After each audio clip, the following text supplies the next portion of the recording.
നമസ്കാരം, ഞാൻ ജിജോ രാജകുമാരി. പുതിയ വീഡിയോയിലേക്ക് സ്വാഗതം.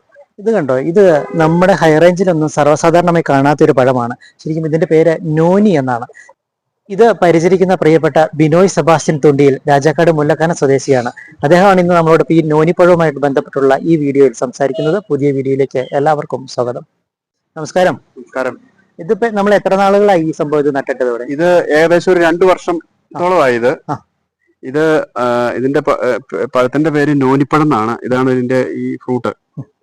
അപ്പം ഇത് എൻ്റെ ഒരു ആത്മാർത്ഥ സുഹൃത്ത് ശ്രീ ശശിചേട്ടൻ എന്നാണ് ഞാൻ വിളിക്കുന്നത്. പുള്ളി പഴയ മുതലക്കുടം സെന്റ് ജോർജ് പള്ളിയിലെ പഴയ കുക്കാണ്.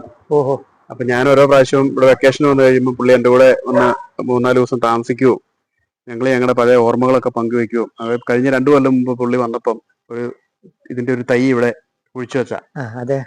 അത് ഇത് എനിക്ക് ഇതിനെക്കുറിച്ച് ഒരുപാട് അറിവുകളൊന്നുമില്ല. പക്ഷെ ശശിചേട്ടൻ എൻ്റെ അടുത്ത് പറഞ്ഞു വെച്ച് ഇതുകൊണ്ട് ജ്യൂസ് ഉണ്ടാക്കാമെന്നാണ് പുള്ളി എന്നോട് പറഞ്ഞത്. അതുപോലെ തന്നെ ഈ സൗന്ദര്യം വർദ്ധിക്കാനായിട്ടുള്ള ഒരു പഴങ്ങൾ കൂടിയാന്നാണ് എന്നോട് പറഞ്ഞത്.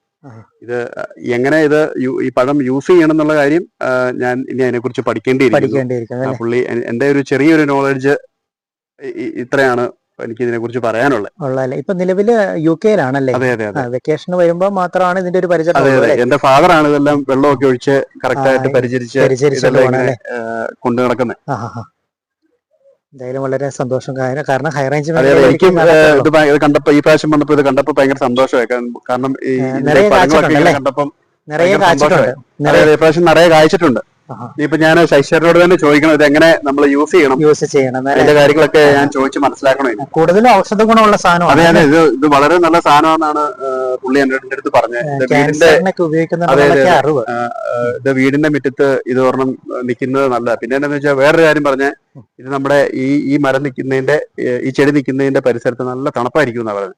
അതുകൊണ്ട് അപ്പം ശരിയാ, നമ്മള് നല്ല വെയിലൊക്കെയുള്ള സമയത്ത് ഇതിന്റെ അടുത്ത് വന്നു നിന്ന് നമുക്കൊരു പ്രത്യേക സുഖം കിട്ടുന്നുണ്ട്. അത് ഞാനിപ്പോ ഈ 2 ദിവസം കൊണ്ട് അനുഭവിച്ചറിയുന്ന ഒരു കാര്യം. ബാക്കി ഇതിനെ കുറിച്ചുള്ള ഇതെങ്ങനെ നമ്മുടെ ശരീരത്തില് ഇതെങ്ങനെ പ്രവർത്തിക്കുന്നു, ഇതുകൊണ്ട് എന്തെല്ലാം ഗുണങ്ങളുണ്ടെന്നുള്ള കാര്യം ഞാനും അതിനെക്കുറിച്ച് ഇനി പഠിക്കേണ്ടിയിരിക്കുന്നു. Thank you.